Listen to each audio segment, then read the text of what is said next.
भी तो मैं नहीं है मेरे हमनवा चाहते हैं दरमियां फिर भी क्यों है दूरियां ये मुझे तो पता ये इश्क क्यों बेहाल है उलझा हुआ एक जाल है हाँ ये जिंदगी چقدر صبر کردم آقا.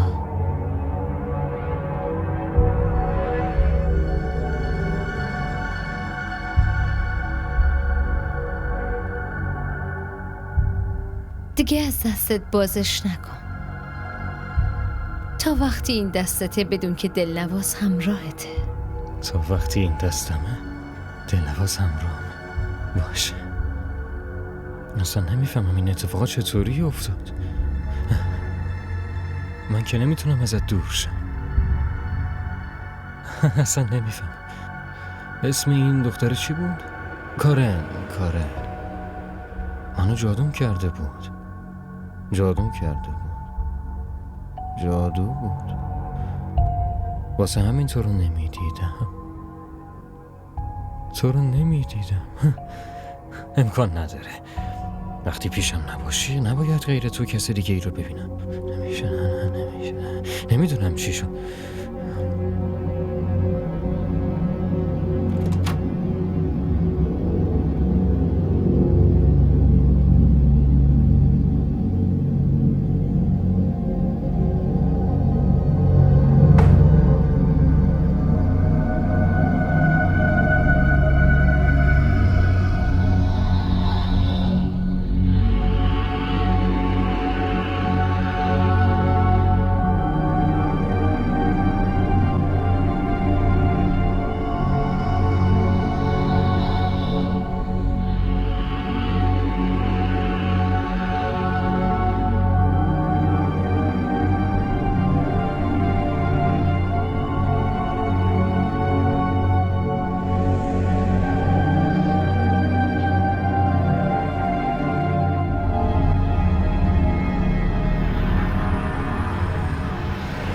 این اتفاق چطوری افتاد؟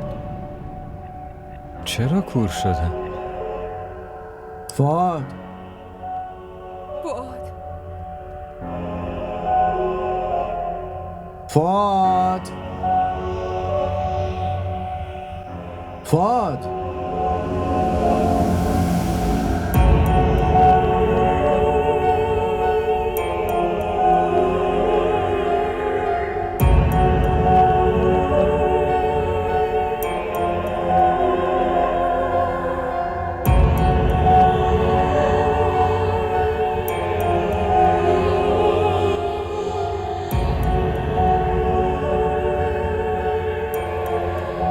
میدونی چی هستی؟ میدونی برام چی هستی؟ عشق منی. من خیلی دوستت دارم. بدون تو نمیتونم زندگی کنم. ببین چقدر مراقبم هستی. چقدر به محبت الان دیگه جز من کسی نمیتونه ببینت آقا. باشه نظر کسی منو ببینه. نظر فقط خودت ببین. جایی نمیرم. همینجا میمونم. همه چی همینجاست. همه چی اینجاست.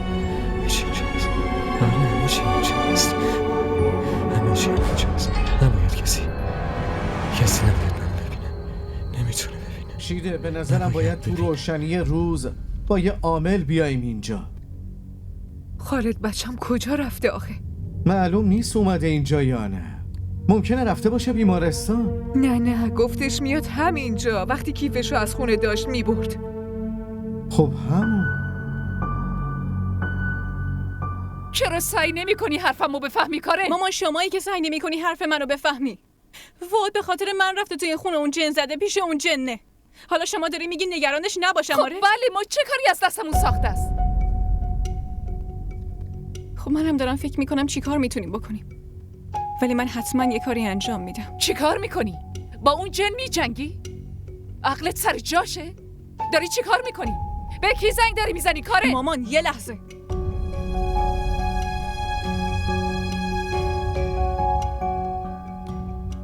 سلام خاله شیده جون. از فؤاد خبری نشد؟ نه دخترم، من الان تو همین خونم. اینجا هیچ کسی نیست. معلوم نیست بچم کجا رفته. خب یعنی فؤاد کجا رفته؟ دخترم ما کل خونه رو دیدیم، اصلا خبری ازش نیست. خاله اون جنه ما نمیتونیم باهاش مبارزه بکنیم. حتما یه پرده روی چشماتون کشیده. فؤاد حتما تو همون خونه است. شما از اون 2 خواهر یه آدرسی، شماره‌ای، چیزی نداری؟ آره، از جهان آرا. من کاملا مطمئنم خاله. اونا حتما یه راه حلی دارن که ما بتونیم بالاخره به فؤاد برسیم. باشه دخترم، برسم خونه آدرسشون رو بهت میدم. خدا نگهدار. من شماره هیچ دوستی رو ندارم. کارن تو این قضیه هیچ دخالتی نمی کنی. دارم بهت میگم. مامان، من الانم وارد این قضیه شدم.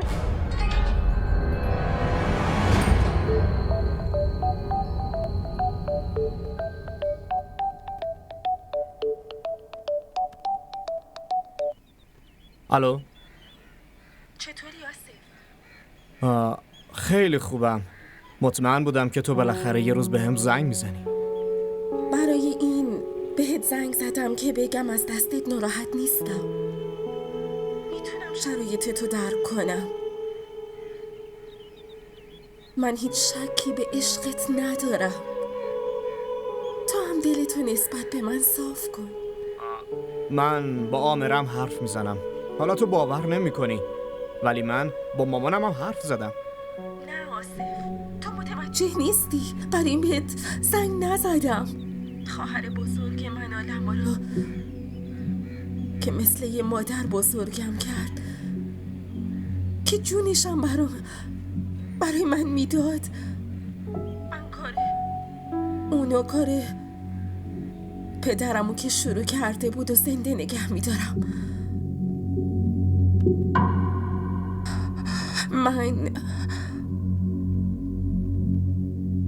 بهت برای آخرین خداحافظی زنگ زدم.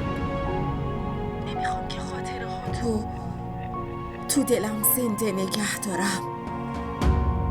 نمیتونم با خراب کردن زندگی زندگی خودمو بسازم. پدرم همینو بهم یاد داده. ولی جهان را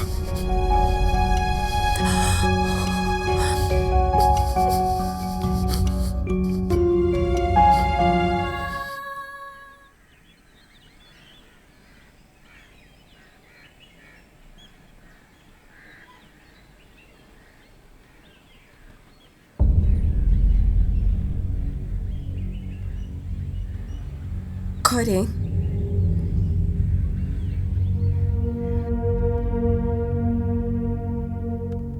ایشون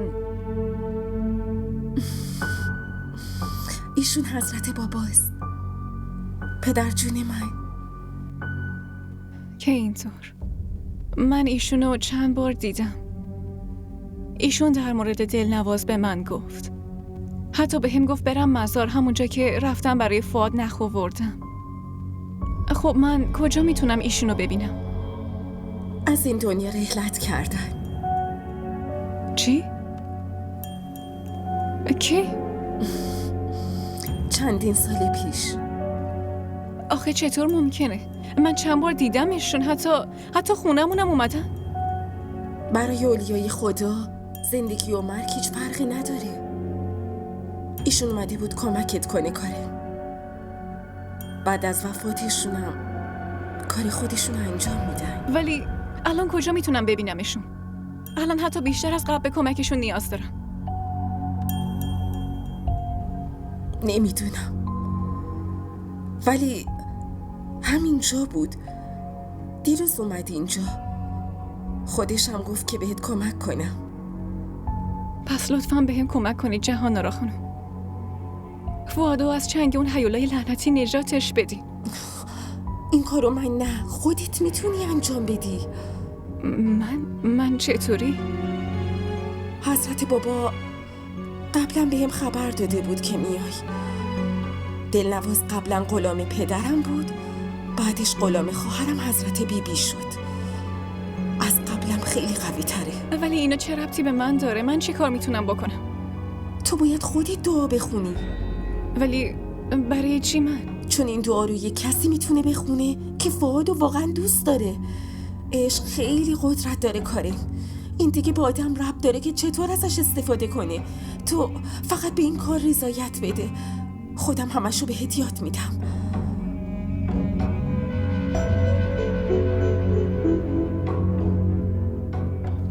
باشه. فؤاد به خاطر من به این حال افتاده. منم حاضرم هر کاری کنم از این تاریکی نجات پیدا کنه.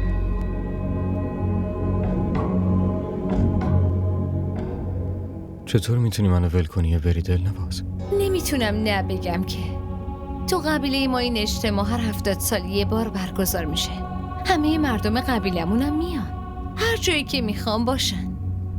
فقط هم 3 روز طول میکشه. یاد من باش، زود میگذره آقا. برای من غیر ممکنه. 3 روز. نه دلنواز نه. 3 روز برای من خیلی طولانیه. نمیتونم، بدون تو نمیتونم زندگی کنم. اصلا بدون تو نمیتونم. یادم میمونی؟ میمونم. حتما یادت میمونم. جدی؟ چی کار کنم آقا؟ منم دلم نمیخواد برم، ولی واقعا مجبورم. آخه تو قبیلمون هیچ کس نمیتونه نیاد.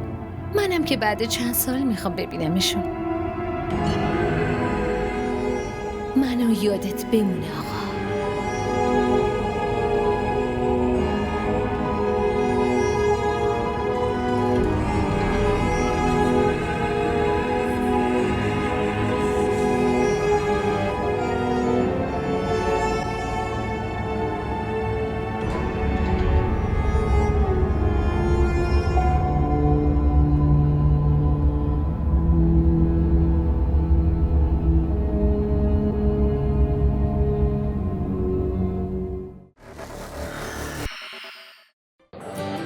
بگو ببینم خوشگله. دونی وقتی آدم عاشق یکی میشه دیگه نمیپرسه که چقدر خوشگل. شاید اون از همه خوشگل‌تر باشه. این عشق عزیز دلم.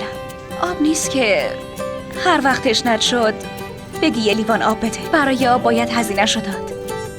به همون قیمتی که تشنه‌های کربلا پرداخت کردن. اول از همه توی پیاله شکر بریز، رو به قبله بشین و دعاتو شروع کن. بعدم یه چیزی بهت بگم که موقع خوندن این دعاها باید چشاتو دائم بسته نگه داری، چون اجنه با قیافه‌های ترسناک میان جلوتو میترسوننت و دعا برات سخت میشه. این دعا چه تأثیری داره؟ دلنواز ضعیف میشه، بعدشم اثر اون رو فؤاد کم میشه.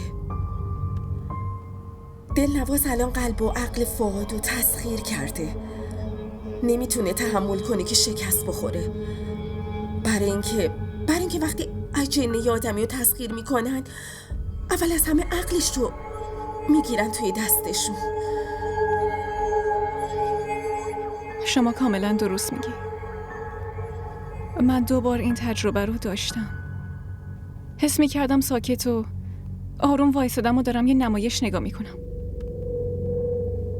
جسمم تو کنترل خودم نبود. زبونم با هم همراهی نمیکرد. فقط همون چیزایی رو میگفتم که دلنواز میگفت. چهره همه رو کاملا تار میدیدم. صدای همه توی گوشم میپیچید.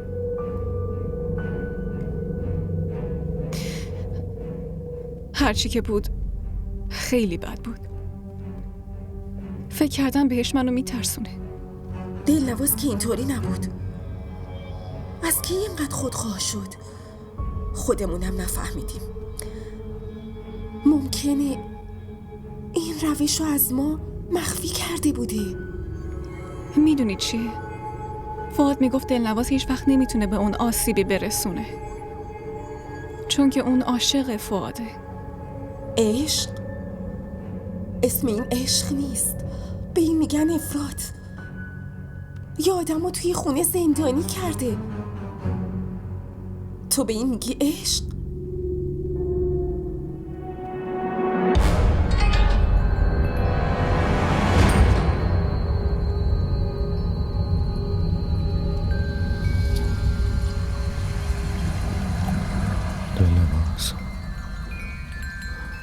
دلنواز بعد 3 روز میاد. اولین روز میگذره، دومین روز هم میگذره، اون روز سوم میاد، بعدش با هم حرف میزنیم. من پشت تلفن با کارین حرف زدم. اون خونه اون دعانویسه رفته، میگفتش یه چله گرفته. من چی کار کنم شیده؟ نگران نباش افشان، بچه طفلی داره کارشو میکنه دیگه. اونم همچین دختر خوبی. آخه اینقدر به پسر من محبت داره که هیچ دختر دیگه ای نمیتونه برای فؤاد از کارن بهتر باشه. عقلم جایی قد نمیده. تو چی میگی؟ یعنی درست میشه؟ انشالله همه چی درست میشه. خالد رفته دیگه یه عامل دیگر رو بیاره، اون هیولا رو میگیره و پرت میکنه بیرون. فؤادم حالش خوب میشه، کارنم هیچ چیش نمیشه، همه چی درست میشه. بیا خالدم اومد. خالد تنها اومدی؟ عامل کجاست؟ خب کجاست میگم؟ بابا با سختی یه عامل رو پیدا کردم، رفتم پیشش، اونم قبول نکرد، نمیدونم چرا. حالا چی میشه خالد؟ باشه ولش کن، ما میریم خودمون فؤادو پیدا میکنیم. من میدونم اون هیولا حتما یه جا قایمش کرده، مطمئنم. خودم ماشین فؤادو بیرون دیدم. میریم پیداش میکنیم. تو بیا با هم بریم. باشه دارم میگم یکم دیگه میریم. یکم صبر کن، یکم دیگه میریم. لطفاً شما شیره رو ببرید داخل، کم استراحت بیا با هم دیگه بریم. بابا میریم دیگه، گفتم که بهت قول دادم. باشه.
ما را در شبکه‌های اجتماعی دنبال کنید.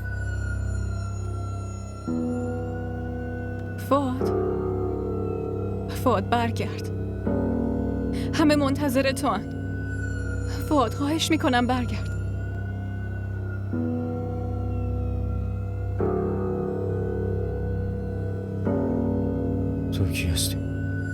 تو کی هستی؟ فؤاد من کارنم. کارن تو منو یادت رفته؟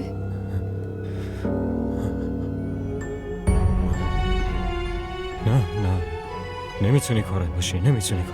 دلنواز گفته با هیچ کس حرف نزنم. نمیتونی کارن باشی. فؤاد دلنواز یه جنه، اون چشمای تو رو بسته، نمیخواد بذاره هیچ چیزی رو ببینی.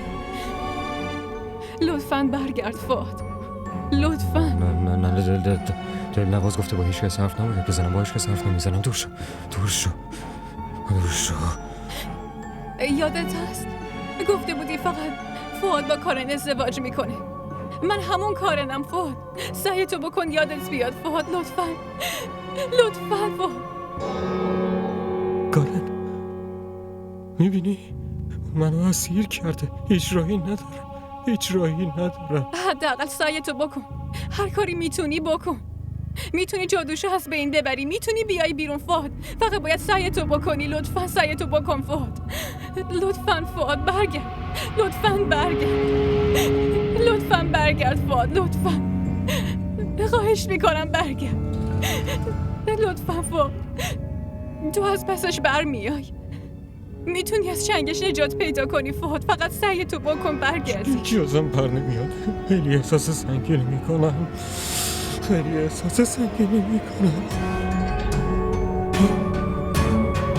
چیکار کاره؟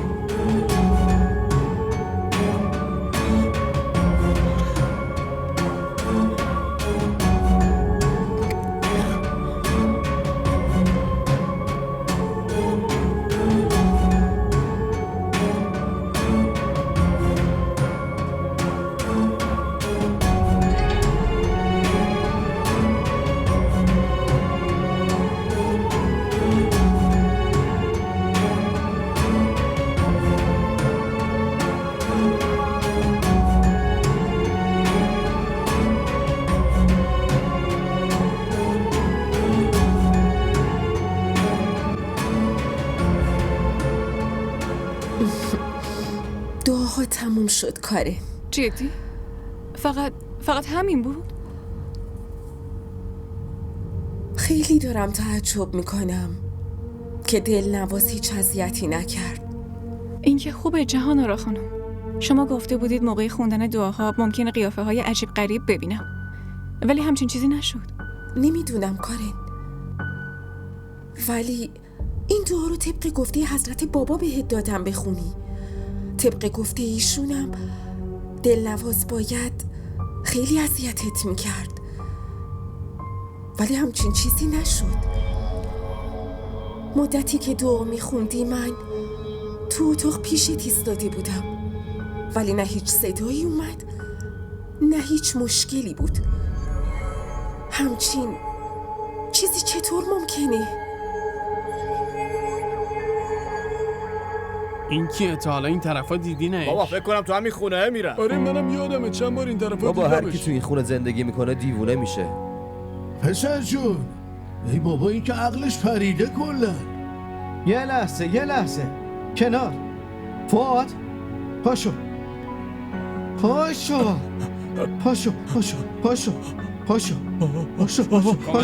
دیگه. پاشو بیا با هم بریم. پاشو آروم بیا پسرم بیا. بشونینش تو ماشین. بابا این پسرمه. ماشینه بشونینش تو ماشین.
به نظر میرسه که روان فؤاد دچار یه آسیب خیلی شدیدی شده.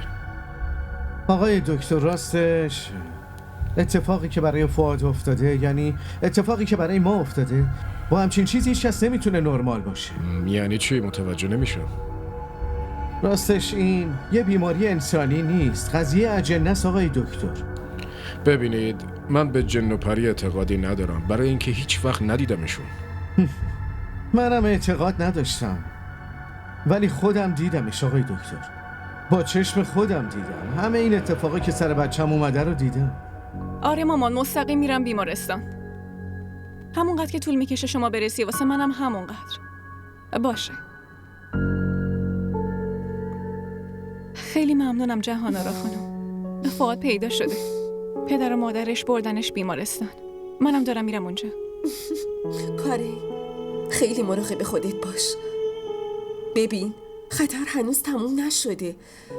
دلنواز معلوم نیست الان کجاست، یا اصلا در این مورد میدونه یا نه. هیچی معلوم نیست.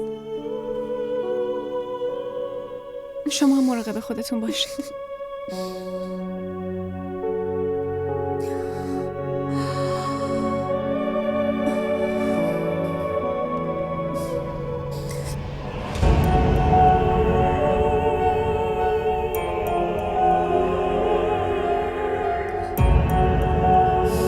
دلنواز، به حضرت سلیمان قسم میخورم واقعا عاشق فؤاد شدم و باهاش ازدواج کردم. تو به این میگی عشق؟ نه دلنواز، این عشق نیست. میدونی عشق چیه دلنواز؟ اینکه دنیای یکی رو نابود کنی برای خودت دنبال خوشبختی باشی که اسمش عشق نیست. عشق معنیش بخشیدنه، گرفتن نیست دلنواز. تو هم تا امروز به فؤاد چی دادی؟ به جز تنهایی، ناراحتی و دیوونگی. یه انسان چطور داره از یه انسان دیگه حمایت میکنه؟ ویران کردن زندگی انسان و خریدن خوشبختی برای خودت تو دنیای تو حتما هست. تو دنیای ما به این نمیگن عشق، میگن خودخواهی دلنواز. اگه این خودخواهیه بذار خودخواهی بمونه، ولی به جاش فؤاد همه عمرشو فقط با دلنواز میگذرونه.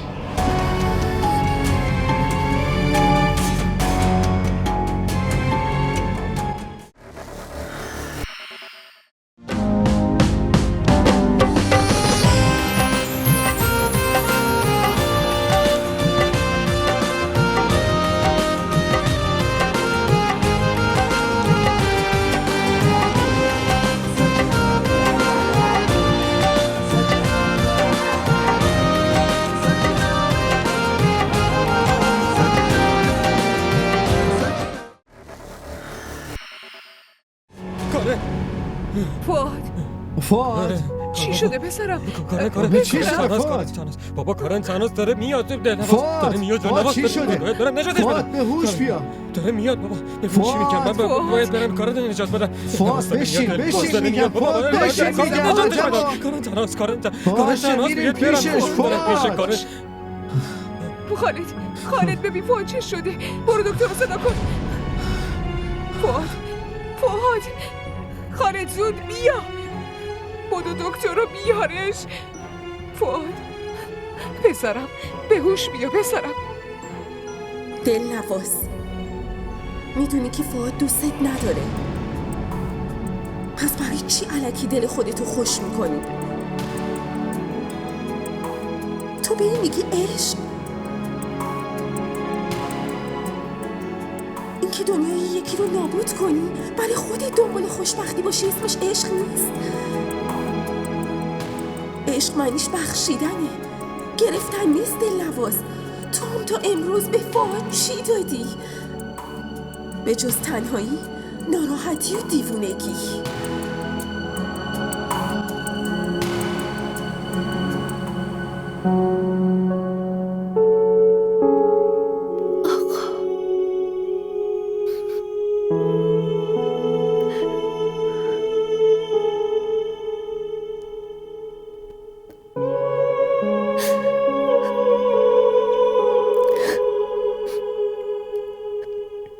آدمای دنیای تو عشق منو قبول ندارن، ولی تو که میدونی من واقعا دوستت داشتم.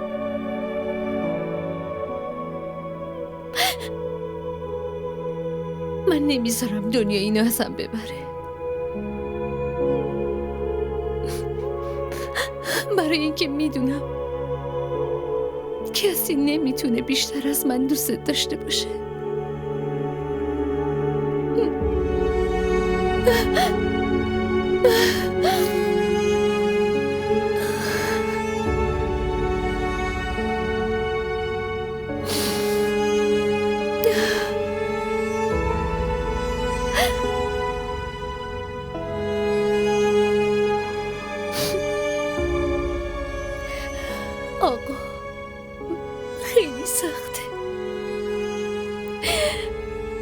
خب ولی اگه با رفتن من تو به زندگی برمیگردی بس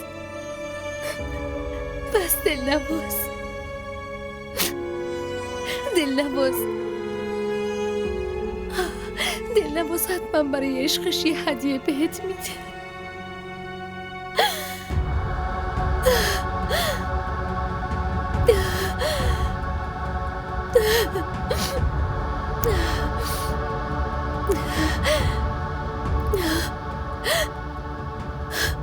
خداحافظ آقا، خداحافظ. تو رو خدا عشق دلنوازو همیشه یادت بمونه، همیشه یادت بمونه آقا.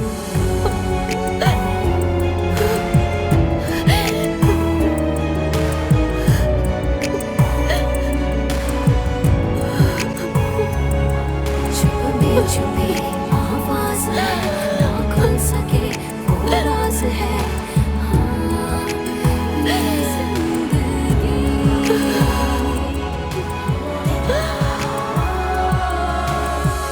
کارین پسرم خوب میشه دیگه نه؟ شما نگران نباشید خاله، همه چیز درست میشه. فؤادم حالش خوب میشه. از اون خونه اومد بیرون دیگه. همین که حالش خوب شد زود میبریمش خونه. ماما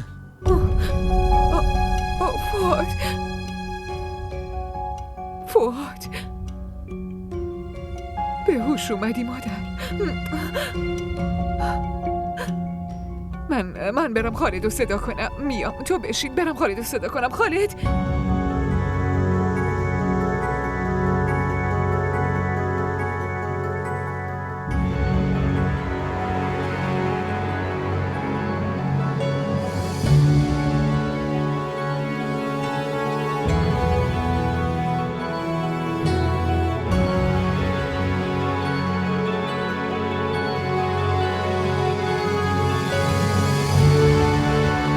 ما را در شبکه‌های اجتماعی دنبال کنید.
وقت خاموش شدن آتیش رسیده.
تو اومدی. خیلی به حضرت آقا التماس کردم. شاید دلش برای غلامی سوخته.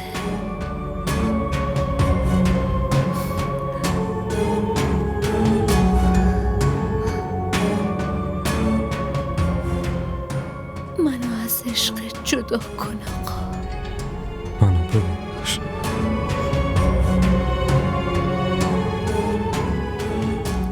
منو ببخش. دلنواز یه چیزو میفهمه که عشق همش یعنی بخشیدن.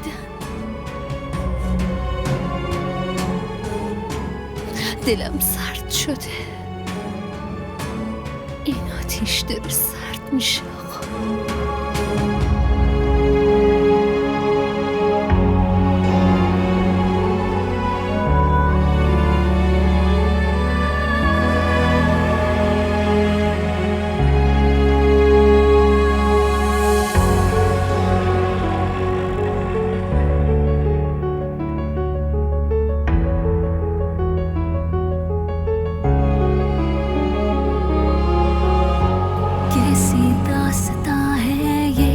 कैसी ये पहेली है कोई जाने ना गूंजे से है सन्नाटे सुनी दिल हवेली है कोई जाने ना छुपे छुपे आवाज है ना खुल सके वो राज है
اسارت من تمام شد.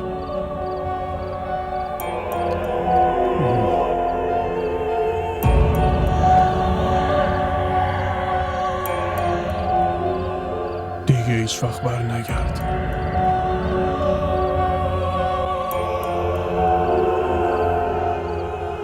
فایده ای نداره.